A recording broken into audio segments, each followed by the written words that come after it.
शब्दानुशासनम का अर्थ क्या हो गया देववीरा जी? व्याकरणम। कैसे? अनुशासनम शब्द कैसे बनाया, इसको बोल के बताइए संस्कृत में। अन्नपूर्वक शासो अनुशिष्टो धातु ल्यूट प्रत्यय है करण अर्थ में। करण अर्थ में।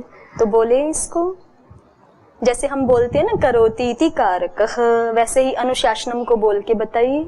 शब्दानाम अनुशासति। नहीं, आप बोलो। अनुशिष्यन्ते। हाँ बोलिए। शब्दानाम अनुशिष्यन्ते। नहीं, ऐसे नहीं बोल सकते हैं। केवल पहले अनुशासनम शब्द को बोलिए, फिर उसका शब्दानाम के साथ संबंध करिए।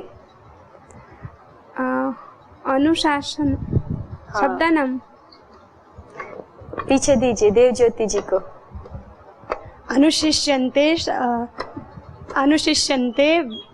येन अनुशासनम। शब्दाह भी बोलने की अभी आवश्यकता नहीं है कुछ, बस अनुशासन शब्द की व्याख्या करनी है ना आपको। जैसे आपको उदाहरण दिया ना, कर्तृकारक में कारकः शब्द बनाते हो ना, करोति इति कारकः, किम करोति आदि कुछ बोलने की अभी आवश्यकता नहीं है जब आपको सिंपल कारक शब्द बनाना है तो। ठीक है, पाठक शब्द बनाना है तो केवल कितना बोल सकते हो?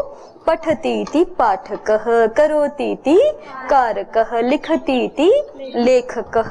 ऐसे ही जब अनुशासनम शब्द बनाना है तो केवल आप करण अर्थ में बना के दिखाना चाहते हो तो केवल इतना सा बोल दो, अनुशिष्यन्ते येन तत् अनुशासनम। अब किसका अनुशासन करता है वो बाद में आप बता सकते हो, कोई आवश्यक नहीं है अभी बताना। ठीक है, अनुशिष्यन्ते येन तत् अनुशासनम। फिर आगे षष्ठी समास करो, कर्म को ले आओ। ठीक है, शब्दानाम अनुशासनम शब्दानुशासनम, ऐसे बताना चाहिए। देवनिधि जी को दीजिए। कल पूर्व पक्षी ने शब्दानाम अनुशासनम शब्द पे क्या आपत्ति उठाई थी वो बताइए। उभय प्राप्तो कर्मणि, इस सूत्र से षष्ठी प्राप्त हो रहा था। जिज्ञासु कह रहा था कि उभय प्राप्तो कर्मणि, इस सूत्र से जो षष्ठी विभक्ति प्राप्त हो रही है उस कहाँ पे षष्ठी? कर्म में। प्रकृत सूत्र में कहाँ पर? अथ शब्दानुशासन शब्दानाम। तो कर्मणि च से यहाँ पे समास नहीं होगा। हाँ, कर्मणि च सूत्र से समास का निषेध हो जाना चाहिए। ये जिज्ञासु का मत था। प्राप्त हो रही है, जिज्ञासु ने ऐसा कहा था कि अथ शब्दानुशासनम सूत्र में जो आपने शब्दानुशासनम ये समस्त पद दिखा दिया है ये अयुक्त है, समस्त पद तो दिखा ही नहीं सकते। आपको सूत्र बनाना चाहिए अथ शब्दानाम अनुशासनम। शब्दानुशासनम ये समस्त पद का प्रयोग तो आप कर ही नहीं सकते। क्यों नहीं कर सकते? उसने प्रक्रिया दिखाई कि देखो शब्दानाम अनुशासनम, ये जो विग्रह है लौकिक विग्रह, इसमें शब्दानाम में षष्ठी जो हो रखी है वो कर्म में षष्ठी है, और वो कौन से सूत्र से हुई है? उभय प्राप्तो कर्मणि सूत्र से हुई है। और उभय प्राप्तो कर्मणि सूत्र से जहाँ कर्म में षष्ठी होती है वहां पे कर्मणि च सूत्र समास का निषेध कर देता है। तो आपने कैसे समस्त पद पढ़ दिया सूत्र में, है ना? समस्त पद नहीं पढ़ना चाहिए था। सूत्र कैसे बनाना चाहिए था? अथ शब्दानाम अनुशासनम। ये किसने बोला? जिज्ञासु ने बोला है। आपत्ति अपनी दर्ज कराई है, वहां पे दोष दिखाया है। तो इसका समाधान क्या किया? देव संस्कृति जी आप बता सकते हैं समाधान क्या किया इसका? हाँ बताएं, करें प्रयास। कर्तृकर्मणो कृत्य, इस सूत्र से कर्ता और कर्म दोनों में षष्ठी प्राप्त है तो वहाँ पे कर्म में षष्ठी हो जाता है। पूर्व पक्षी ने जो शंका की है उसके साथ जोड़ के उत्तर बताएं। अभी आधी आधी बात आई है सामने, पूरी बात स्पष्टता से नहीं आई। आप ऐसे बोलें कि जैसे आप किसी को बता रहे हैं जिसको नहीं पता है उसको। इनको दीजिए देवजया जी को। उभय प्राप्त कर्मणि में यहाँ पे कर्ता और कर्म में जो षष्ठी विभक्ति प्राप्त हो रही थी, समास हो रहा था, उसको कर्मणि च से प्रतिषेध हो गया। तो कर्तरी कर्मणो कृति, यहाँ पे बोला कि कर्तरी कर्मणो कृति से जो प्राप्त होगा उसमें तो प्रतिषेध नहीं होगा, केवल उभय प्राप्त कर्मणि से प्राप्त होगा, उसमें प्रतिषेध करेगा कर्मणि च, कर्तरि कर्मणः कृति से होगा उसमें नहीं प्रतिषेध करेगा। हाँ, मूल उत्तर तो यही दिया है समाधाता ने कि देखो, उसने जिज्ञासु को कहा कि देखो आप शब्दानाम, ये षष्ठी किस सूत्र से हुई बता रहे हो? उभय प्राप्तौ कर्मणि सूत्र से हुई है, ऐसा आपने कहा है, लेकिन आपकी बात ठीक नहीं है, क्योंकि उभय प्राप्तौ कर्मणि सूत्र से यहाँ षष्ठी ना हो करके कौन से सूत्र से हुई है? कर्तृकर्मणोः कृति सूत्र से हुई है। और अगर कर्तृकर्मणोः कृति सूत्र से षष्ठी हुई है तो उस स्थल में कर्मणि च सूत्र समास का निषेध नहीं करता है। ये तो मूल बात हो गई, ठीक है, इसलिए समास हो ही जाएगा। लेकिन अब पूर्व पक्षी उससे फिर से पूछता है कि आप मुझे ये समझा दो कि यहाँ पर शब्दानाम अनुशासनम में जो कर्म में षष्ठी हो रही है उसको मैं ऐसा क्यों मानूं कि वो उभय प्राप्तौ कर्मणि सूत्र से नहीं हुई, कर्तृकर्मणः कृति सूत्र से ही हुई है। इस बात को वो पूछ सकता है ना, तो पूछ रहा है, इसका उत्तर दीजिए योगिता जी। जिज्ञासु ने प्रश्न कर दिया कि चलो आपकी बात हमने मान ली, आप कह रहे हो कि उभय प्राप्तौ कर्मणि से षष्ठी नहीं होगी, कर्तृकर्मणः कृति सूत्र से षष्ठी होगी, और फिर समास का निषेध भी कर्मणि च सूत्र नहीं करेगा। ये तो ठीक, लेकिन ये समझाइए हमें कि हम ऐसा क्यों माने कि उभय प्राप्तौ कर्मणि सूत्र से षष्ठी ना हो करके कर्तृकर्मणः कृति सूत्र से ही होगी, बताएं। तो यहाँ शब्दों का ग्रहण है, न अर्थों का नहीं है यहाँ ग्रहण। हाँ, तो उससे क्या? तो इसमें कर्तृपद की आवश्यकता नहीं है। जब आवश्यक नहीं है तो यहाँ पे समास तो हो ही जाएगा।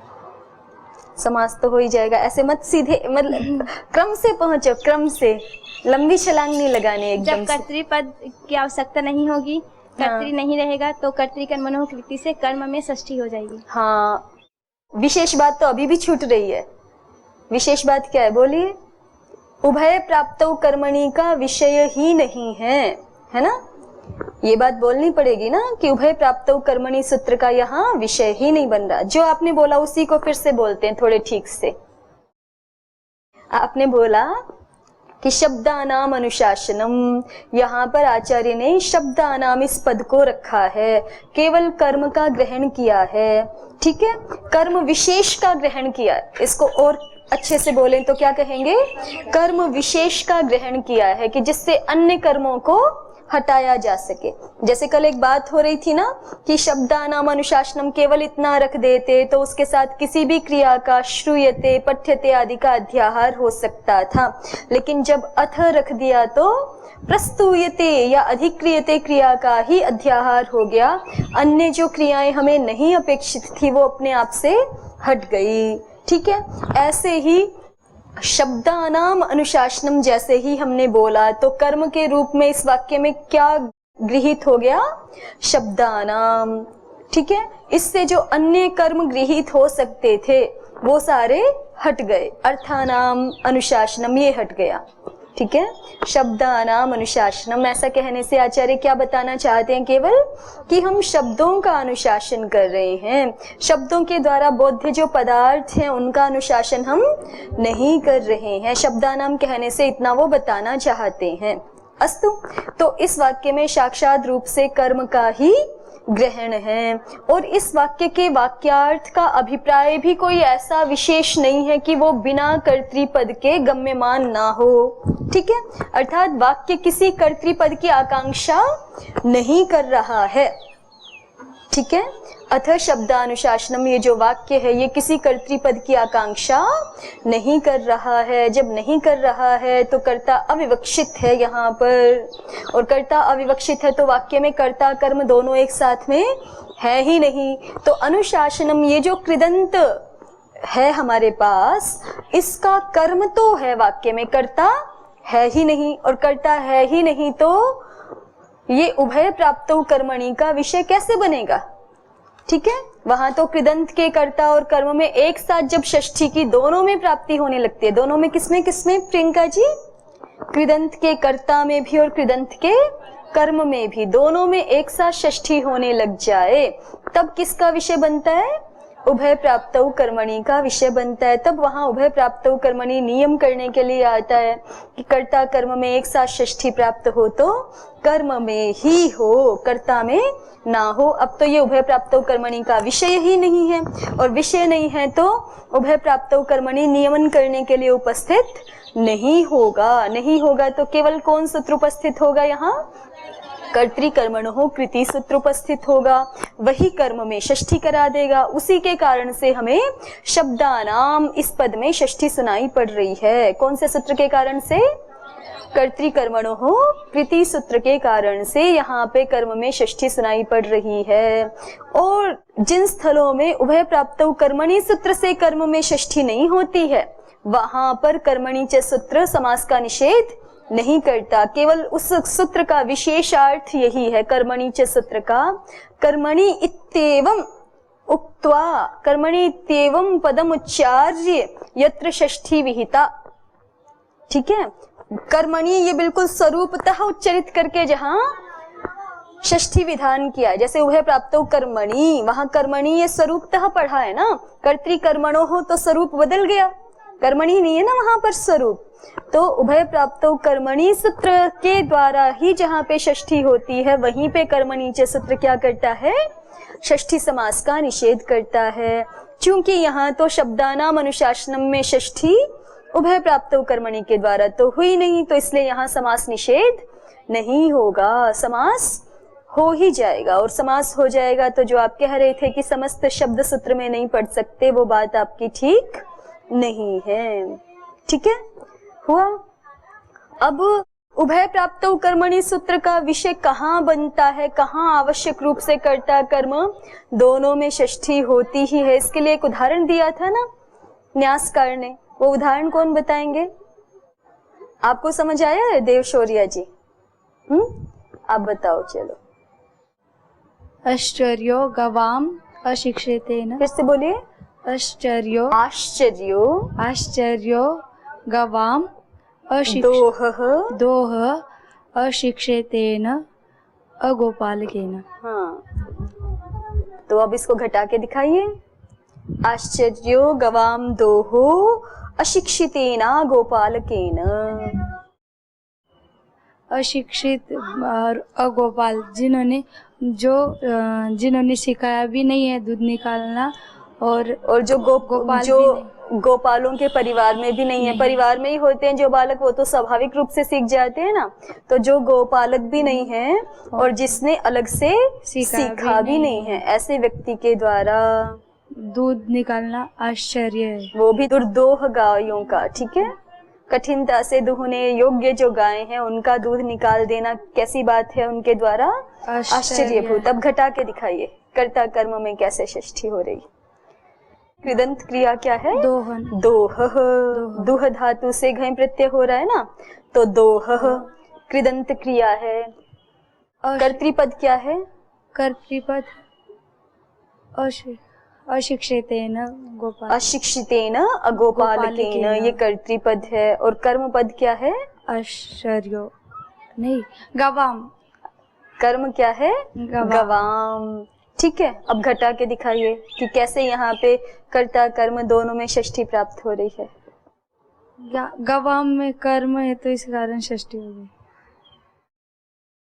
आपको यहाँ पे ऐसे बताना पड़ेगा ना कि इस वाक्य का अभिप्राय क्या है, तात्पर्य क्या है। जैसे वहां पे हम कह रहे थे शब्दानाम अनुशासनम में तात्पर्य इतना ही है, यही केवल इतना बताना चाहते हैं कि ये शब्दों का अनुशासन है, अन्य अर्थ आदियों का अनुशासन नहीं है। इतना वाक्य अभिप्राय है, और इस वाक्य अभिप्राय को प्रकट करने के लिए कर्तृपद की अनिवार्यता नहीं है। ऐसे ही इस उदाहरण में बताइए, आश्चर्यो गवाम दोहो अगोपालकेन अशिक्षितेन। ठीक है, इस वाक्य में वाक्याभिप्राय क्या है? दुर्दोह गायों का दोहन हो जाना रूप आश्चर्य, दोहन कर लेना रूप आश्चर्य प्रतिपादित करना चाहते हैं। ठीक है, और उस आश्चर्य प्रतिपादित करने के लिए वाक्य में दोनों होने चाहिए, एक दुर्दोह गाय भी होनी चाहिए और दूसरा अशिक्षित अगोपालक व्यक्ति भी होना चाहिए। कोई भी एक हटा दोगे तो आश्चर्य प्रकट नहीं, वाक्य का जो अभिप्राय है आश्चर्य आप आश्चर्य रूप अभिप्राय को कहना चाहते हैं वाक्य से, वो अभिप्राय पूर्ण नहीं हो पाएगा, है ना, वो अभिप्राय पूर्ण नहीं हो पाएगा। जैसे हटा के देखो, कर्तृपद हटा दो, ठीक है, तो कर्तृपद हटा दो तो फिर क्या रह जाएगा, आश्चर्यो गवाम गवाम दोहः, तो आश्चर्यो गवाम दोहः क्या है, ठीक है भाई। मान लो दुर्दोह गाय, ऐसे भी बोल सकते हो आप, तो दुर्दोह गायों का दुहा जाना आश्चर्य है। क्यों भाई, कोई बहुत एक्सपीरियंस्ड व्यक्ति हो तो वो दुह लेगा, उसमें क्या आश्चर्य है ना। और कर्म हटा के देखिए तो अशिक्षितेन गोपालकेन दोहः आश्चर्यः, तो अशिक्षित गोपालक व्यक्ति के द्वारा, भाई कोई गाय ऐसी बहुत सीधी होती हैं, उनका कोई भी निकाल ले दूध, ऐसे भी होता है ना, तो उसमें भी पूर्णतः आश्चर्य अभिप्राय को हम प्रकट नहीं कर पाएंगे। जब वाक्य में कर्ता और कर्म दोनों रहेंगे तभी आश्चर्य रूप जो वाक्याभिप्राय है वो स्पष्ट होगा। तो दोनों को रखना जरूरी है, और साक्षात दिख भी रहे हैं हमें वाक्य में दोनों ही पढ़े हुए, कर्ता भी और कर्म भी। तो जैसे ही यहाँ कर्तृकर्मणोः कृति सूत्र आएगा कर्ता और कर्म दोनों में षष्ठी करने के लिए, तो फिर ये किसका विषय बन जाएगा, उभय प्राप्तौ कर्मणि का विषय बन जाएगा। और जब उभय प्राप्तौ कर्मणि का विषय बन जाएगा तो यहाँ केवल कर्म में ही षष्ठी होगी, कर्ता में षष्ठी नहीं होगी। कर्ता में कौन सी विभक्ति हो जाएगी, यथा प्राप्त तृतीया हो जाएगी, कर्तृकर्णयोस् तृतीया। और उभय प्राप्तौ कर्मणि च सूत्र से चूंकि कर्म में षष्ठी हुई है, इसलिए गवाम दोहः गो दोहः ये समास यहाँ पे नहीं कर सकते। क्या सुनाई पड़ेगा अलग से, गवाम दोहः, ये विग्रह ही सुनाई पड़ेगा, गो दोहः इस वाक्य में नहीं बोल सकते, ठीक है। इतना विषय न्यासकार ने बताया था। ये सारा समाधान उन्होंने शब्दा नाम में कौन सी षष्ठी मान करके दिया था, कौन सी षष्ठी, कर्म षष्ठी। या फिर दूसरा समाधान भी दिया था कि जैसे ही कोई आक्षेप करे कि यहाँ तो उभय प्राप्तो कर्मणि षष्ठी हुई है और कर्म में षष्ठी है, ये तो कर्मणि चे सूत्र से निषेध हो जाएगा, तो सामान्य करके एक समाधान हम दे सकते हैं कि हम इसको कर्म षष्ठी मान ही नहीं रहे, कर्म में षष्ठी की ही नहीं हमने। यहाँ पे कौन सी षष्ठी कर दी है, शेष लक्षणा षष्ठी कर दी है, संबंध लक्षणा षष्ठी कर दी है। तो संबंध लक्षणा षष्ठी में तो कर्मणि चे सूत्र समास निषेध नहीं करता ना, तो इसलिए समास हो जाएगा। ये इतनी सारी बातें न्यासकार से हमने देखी थी।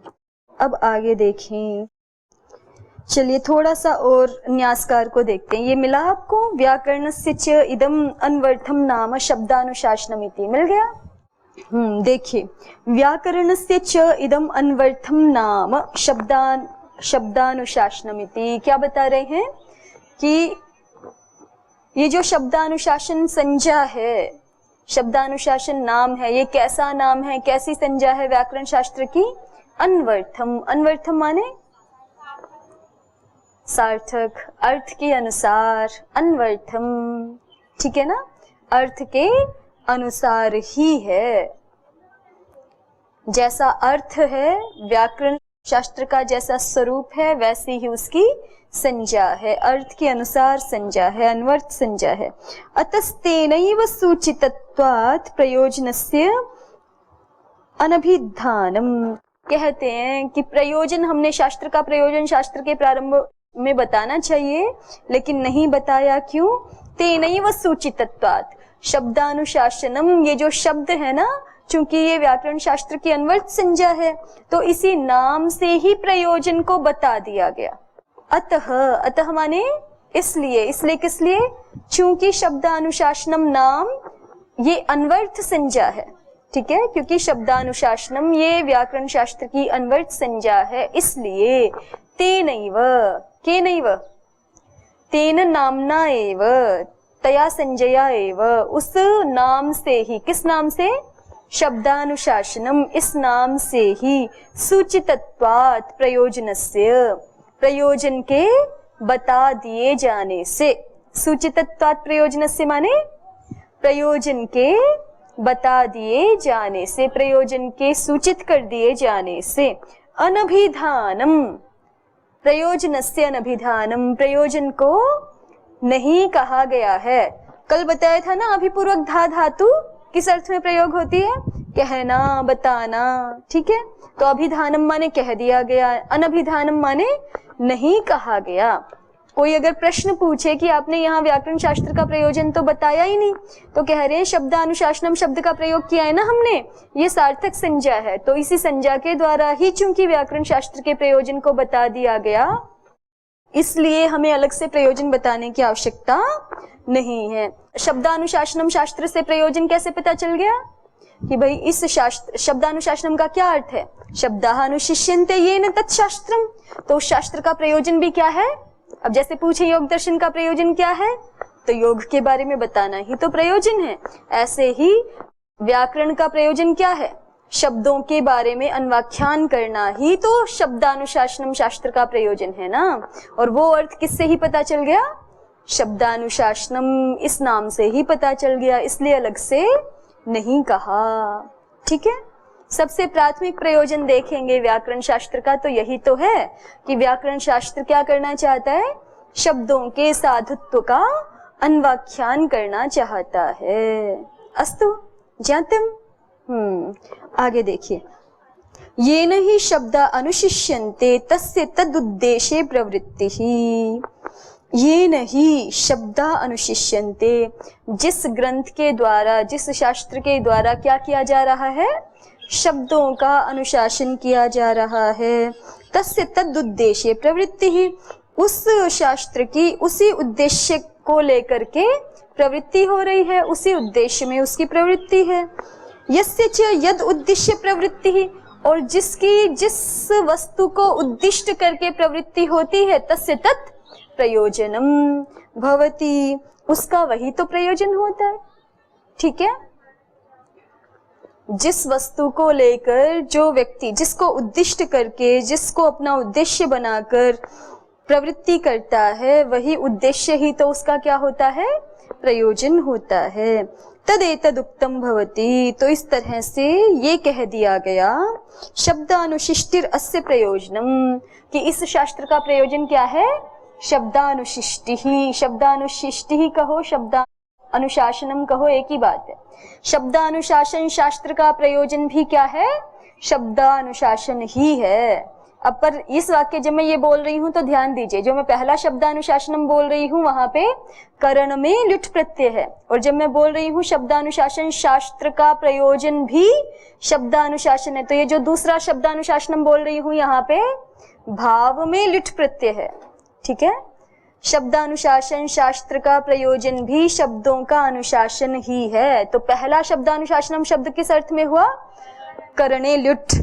ठीक है, और दूसरा शब्दानुशासनम किस अर्थ में हुआ? भावे लुट।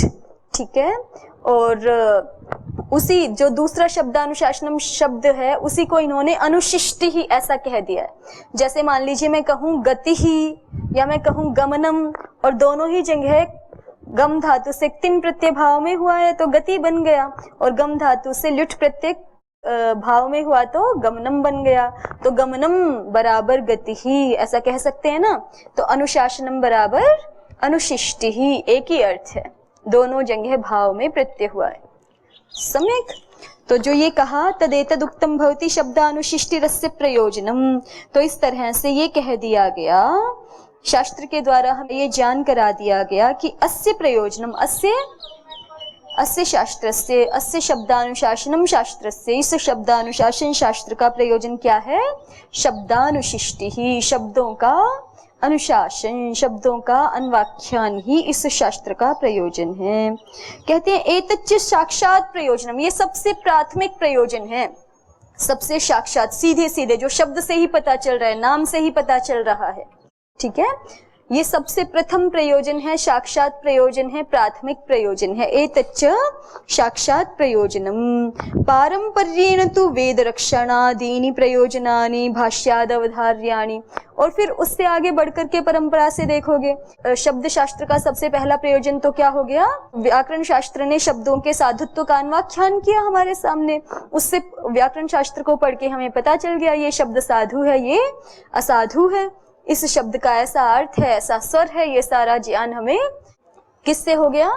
व्याकरण शास्त्र से हो गया। अब परंपरा से वो हमारा जो शब्द साधुत्व विषयक ज्ञान है वो कहाँ सहायक होगा? तो रक्षा ऊहा लघ्वग आगम असंदेह प्रयोजनानि, जो महाभाष्यकार ने पढ़े हैं प्रयोजन, वहां पे उन सब में सहायक होगा। वेदों की रक्षा में भी, लघुता से ज्ञान प्राप्ति में भी, सब जंग है। ठीक है, आगम शास्त्र की आज्ञा पालन करने में भी। तो इसलिए कह रहे हैं कि एतच्च साक्षात प्रयोजनम, व्याकरण शास्त्र का सीधे सीधे सबसे प्रथम प्रयोजन बताएं तो क्या है? शब्दों का ठीक ठीक ज्ञान, है ना?